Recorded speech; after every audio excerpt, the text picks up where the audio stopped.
Hi, welcome to Jayme and Andy's Tesla Adventures. Today we thought we'd do something a little bit different than normal. A few months ago, Tesla made the decision to remove autosteer from any new Tesla cars. And we kind of found that to be a surprising and maybe unfortunate decision a little bit. So for those that don't know, autosteer is a free option for Teslas to have lane tracking, like automatic steering on the highways and whatnot. It's not the same as full self-driving, which of course is a pretty comprehensive autonomous driving suite where you really don't have to do anything. It is true it's beta software, but it does work relatively well from what we've seen. Not as well as FSD, but still pretty well. And so today what we wanted to do was just take our Model Y, it's a 2026 model, and we fortunately do still have auto steer in our suite of functionality. We wanted to take our car from Steamboat Springs, where we live, down to Vail, Colorado, just for a quick day trip and compare. So on the way down, we're going to use auto steer instead of FSD. And then on the way back, we're going to use FSD. And we just want to see, like, what's the difference? Like, how much time are you controlling the car?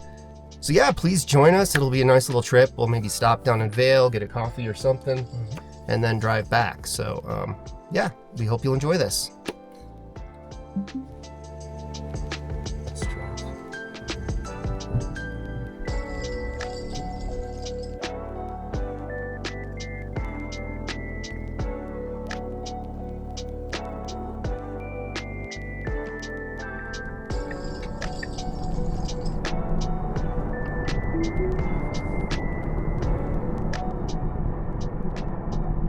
Okay, so we just activated Autopilot, and again, we haven't used this all that much.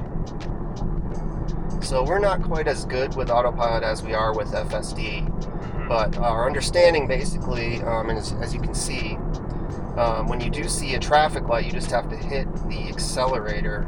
Oh, not in this case, because we actually do have to stop. But you have to hit the accelerator for the car to continue driving through the stoplight.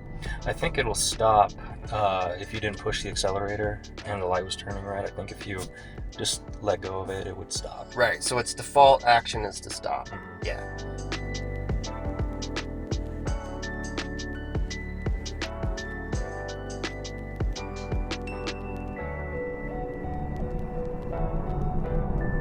So now if I want to increase the speed... There you go, see it? 48 max, now it's 50. Yeah. We can do that with the scroll wheel, and FSD used to have this function, and we are kind of annoyed that they removed it, but they did remove it. Yeah, you can set the max speed, or you can set an offset speed limit in the settings.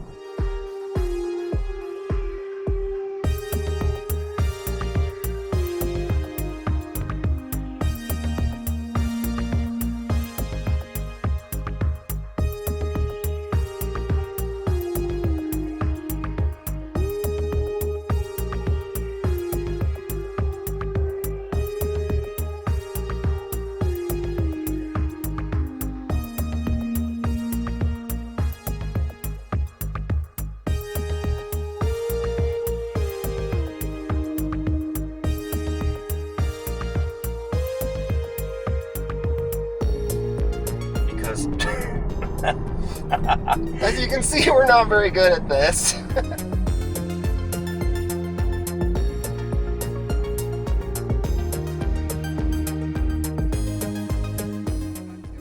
me to just intervene, I think, which is fine. It's expected. Now, this next road will be on it for a long time, so there shouldn't be a whole lot of intervention required.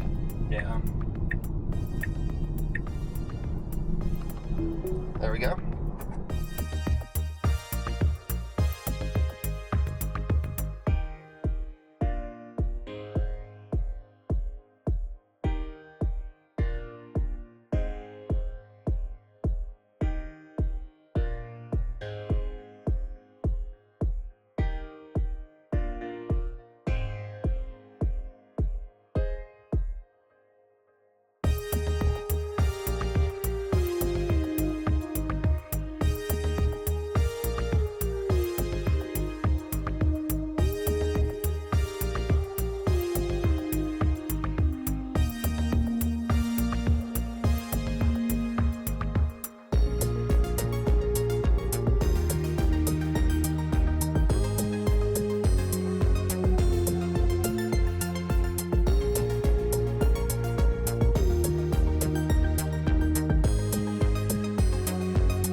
not like that speed with that curvature.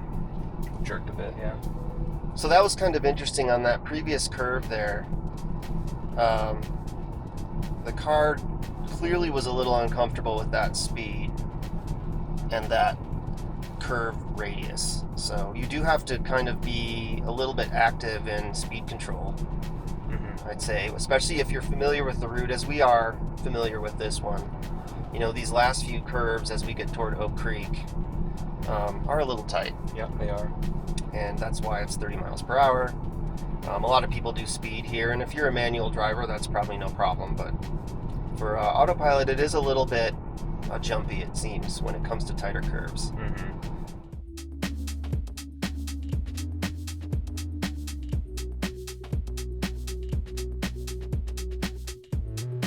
All right, so now we're coming into Oak Creek, which is a small town, 15 miles southwest of us, and really cute town, actually. But we're kind of curious if the car will slow down or not. Which, Andy, it was 30, it still is kind of, but here we are reaching the 25. Don't touch it yet. Yeah, I'm going to raise it to 31 just to see if it forces it at least down to 30. Okay, so there it is. Yep. So it adjusted the speed, and it is now maxed at 25, which the speed limit is 25 miles per hour. So that's great. Yeah, we'll go 30 because I'm sure this person behind us is just loving our slow driving. But hey, it is the speed limit. It is the speed limit, and they had ample opportunity to pass. Yes. Back there. Yes.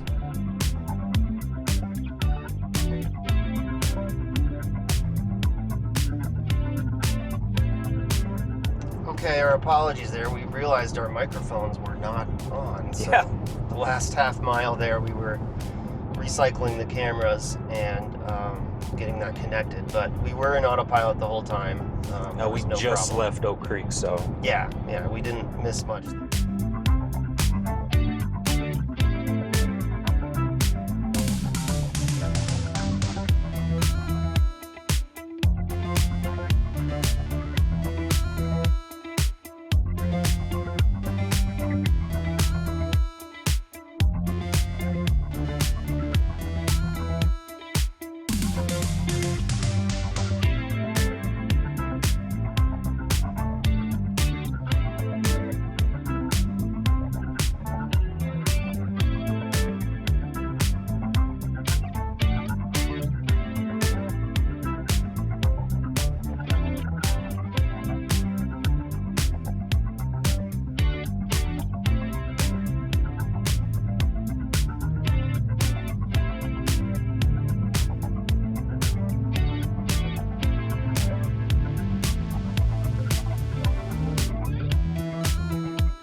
Oh, here we go. Okay, so he's braking. Okay, let's see here. Is it slowing down? Yep. So it's braking on its own? Yep. This is on its own. Autopilot is doing its thing. You're not applying any brake? Nope. Wow. No brake. Okay. And let's see what it does when he's done. Wow, it's even taking us pretty much to a stop. So, good. Okay, yeah, you might have to press on this. So. Well, yeah, I'd like for it to be a little more aggressive than that and accelerating, but not too bad. I mean, it worked. Did you accelerate at all? Nope, I didn't. I could have. I'm sure I could hit the accelerator and please the person behind me. But I'm trying not to intervene, you know? Yeah. As much as I can avoid it. But that is an area to be aware of. It accelerates rather slowly in that circumstance. I thought you were going to say improvement. It's like, well, there's no improving it anymore. No improving it anymore. This is as good as it gets. Yeah.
Stop the car. Mm-hmm. I think even smaller animals, like I want to say it Yesterday, there was a magpie that was trying to fly right here near the side of the road. All right, that's not quite good. What happened? It just was, that was I consider that my fault. I should have slowed it down a little more. Oh, okay. Yeah, that curve. But what happened to Magpie was like flying like near the road, and FSD did slow down for it. It was a quick maneuver, but it slowed down and then it went back to speed limit.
I know Elon said it's going to price. Oh, forward collision warning. What? Oh. That was a weird one. So that one was a little weird. I don't know why it had a problem there with forward collision warning. There's no reason for it to have had that. Maybe it's the rain? Maybe the rain, yeah. I don't know. All right, well, we'll try again here.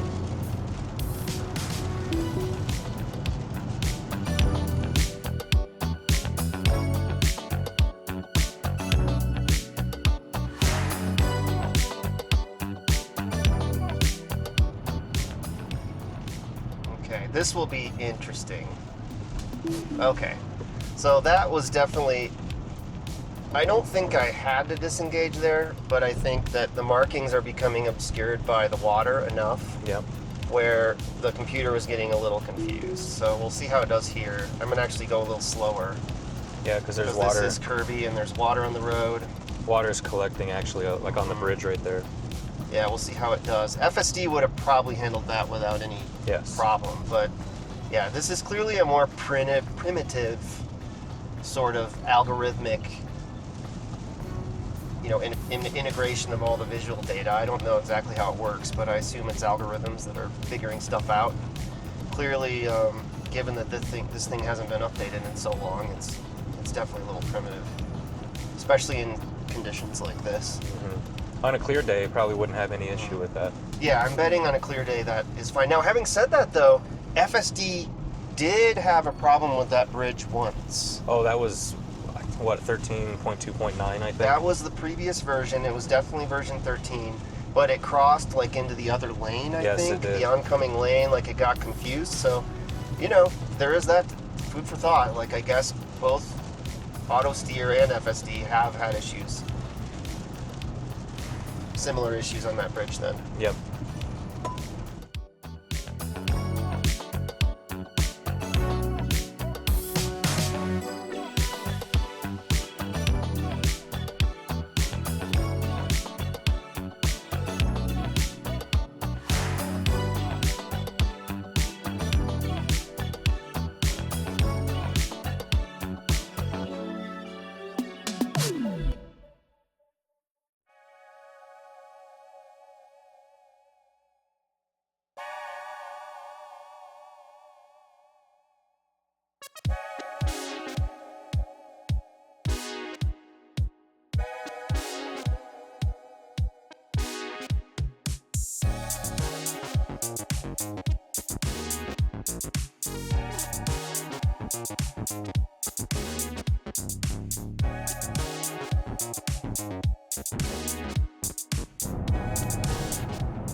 Okay, what happened there? That was my fault. I turned it. It asked me to turn it, and I turned it too aggressively. Well, that's the other. I will say FSD. I haven't had this issue really recently, but when it asks you to apply pressure to the steering wheel, sometimes it does not register, and you have to apply a bit more pressure to it. Which then, and this has happened to me, where I actually ended up disengaging, applying way too much pressure to it. So that's another thing that I don't really care for, which is why I kind of found out with the scroller, I wouldn't do the scroller now because you have to use that for the speed adjustment on here. But in FSD, you can use the scroller to help, that I guess it helps let the system know that you're actually paying attention. Well, and maybe I should start to use that instead of wiggling, because I agree, like, that's one of those quote-unquote safety features that I feel like makes the car less safe. Yeah. When you have to literally turn the wheel like a certain amount, and sometimes it's a lot. Like, you really have to pull it. Like, I think once earlier, I kept wiggling it, and it kept complaining. And I'm like, what do you want? You know, like, and just there, like, I just did a little too much. It disengaged, and then it's complaining. It's departing the lane. It's like, yeah, no shit. It's not your fault. So, I mean, yeah, I'm betting, I don't know, but I'm going to bet that's like a government mandated thing. Probably. You have to have a feature like that with jiggling the wheel to ensure the driver is attentive. And it's as is often the case with government regulation, it ends up making the situation worse. Mm-hmm.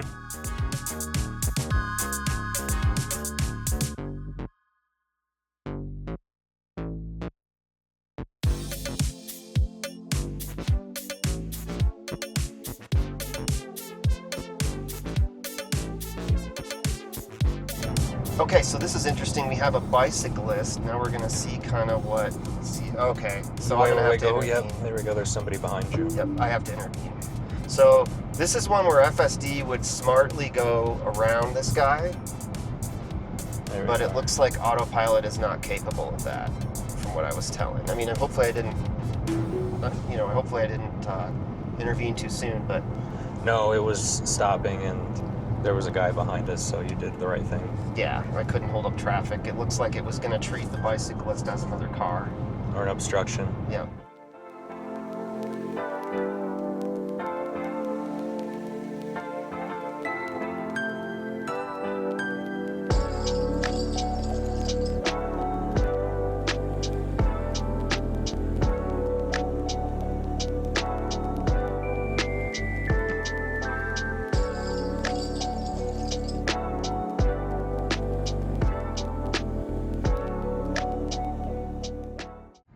Alright, so a traffic stop sign came up, says it's in 400 feet, which is true, so let's see what it does at this point right here. I think it just stops. It won't turn or anything, no. So you'll probably have to disengage.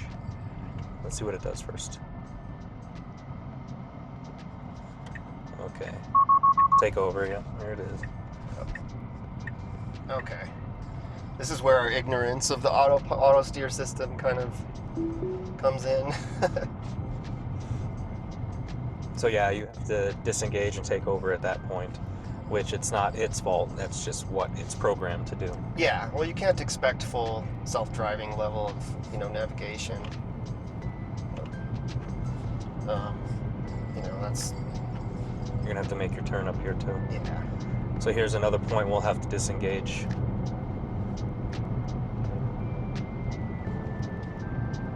Yeah, and it's not gonna slow down, so I'll just manually do it.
Okay, so Andy disengaged right there because I felt it.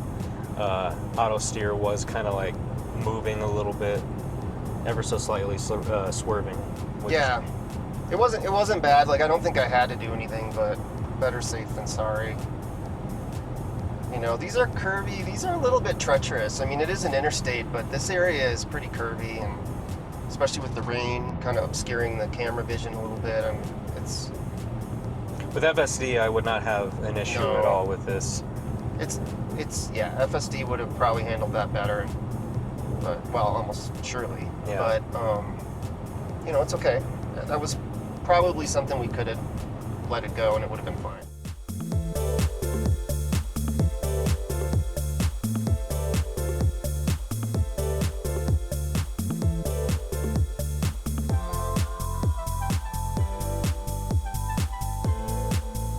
Actually, push the button, the scroller that you've been scrolling with, push it to the right. There you go. Now left. So this is one thing that we didn't mention because I forgot about it.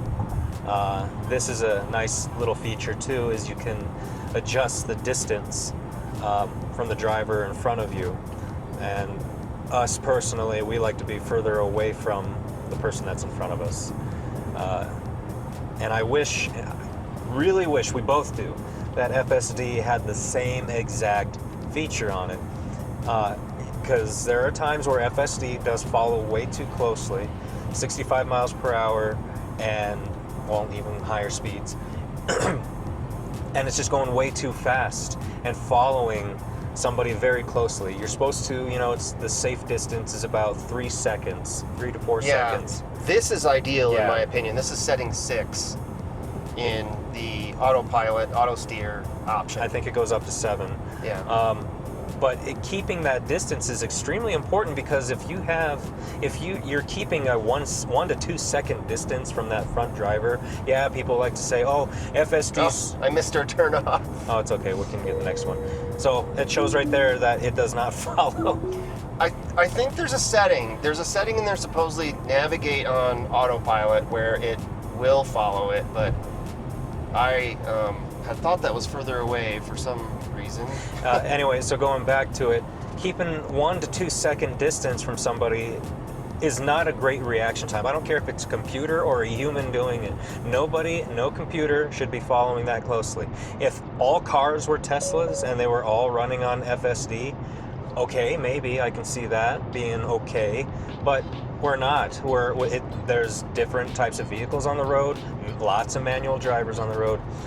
If you're keeping that 1 to 2 second distance from somebody, the reaction time is going to be extremely dangerous, especially if you have somebody behind you. So yes, the car may stop in time, but the person behind you probably isn't. So keeping that 3 to 4 second distance, you know, maybe a little bit more distance between somebody, that's very important for that reaction time, not only just for your vehicle, but also for the person behind you as well.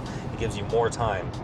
Well, that, and what about, you know, times where we've even seen recently on X where, let's say, some cargo, you're following a pickup truck and some cargo falls off the pickup truck. Yeah. If you're only 1 or 2 seconds behind, the way FSD likes to sit there and drive, you have a much greater chance of striking whatever object might fall off the car in front of you than if you're at 3 to 4 seconds. And so it just is, it's really not well trained, the FSD system, on following distance at all. And it did do that. It hit a trash can. Did you just mention that? Yep, someone had footage of that. They had footage of it. And of course you have big Tesla accounts. They know who they are. I'm not going to say any names, but they, FSD thought it was safer to just go and hit it. It's like, okay, no, actually, no.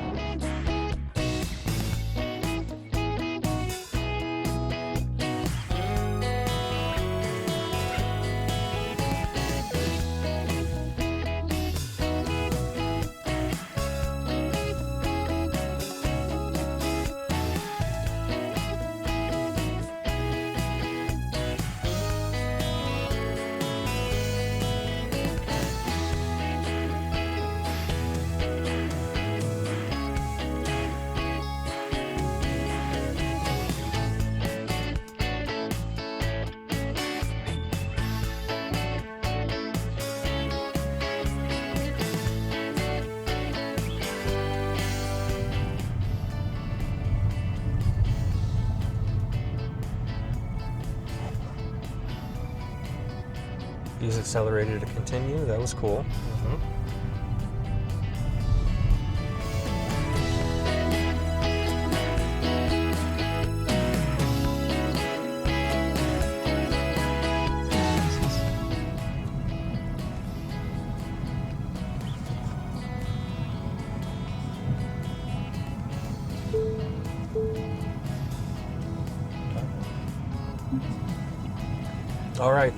All right, here we are. We made it to Vail. I would say that was at least 95% on autopilot, at least.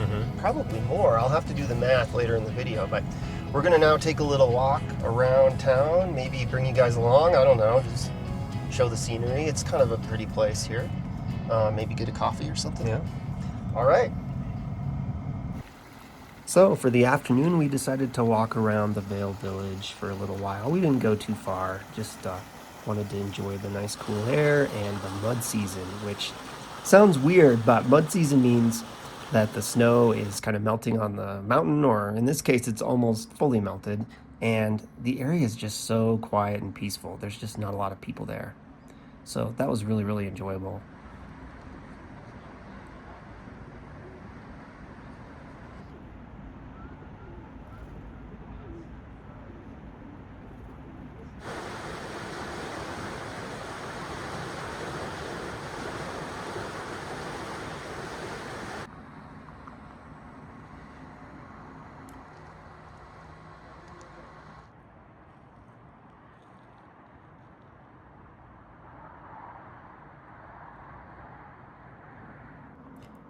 We decided to have a little snack and a little espresso, so we went to this ski cafe, which is really an interesting place. It's a mix of like a ski shop and a little European, I guess you would say, style cafe. They had a variety of pastries, and Jayme actually got a bratwurst as well. And of course, we got some espresso, which was quite good. I think it was illy, so kind of standard Italian espresso, and it was pretty good. But yeah, here's what we got. A scone for me, and some kind of a bear claw croissant type thing, I think, for Jayme, but both were really, really good.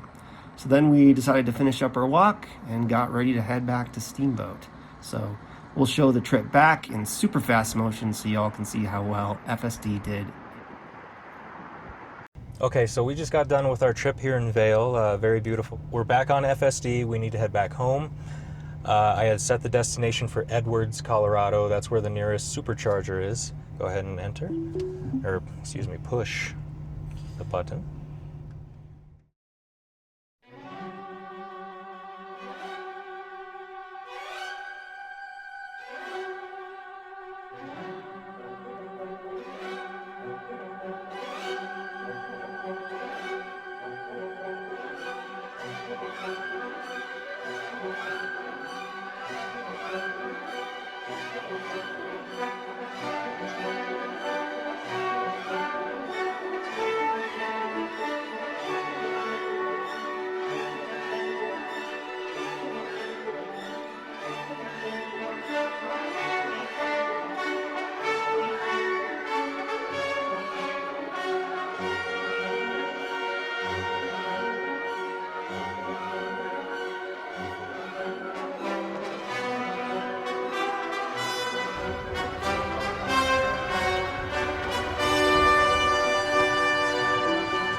Whoa, what was that?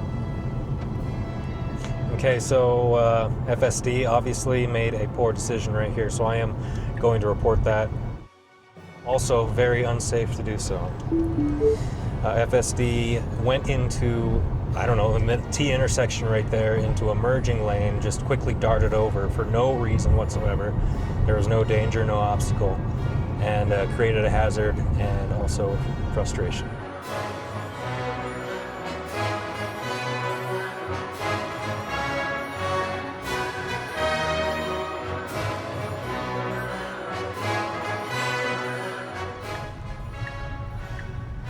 That was leisurely. Okay, did it again. Unfortunately, I'm going to have to disengage right here to report. FSD did not properly merge into the appropriate lane. It was supposed to stay in that far left lane, and then technically it could stay in that lane, but it chose to just cross a solid white.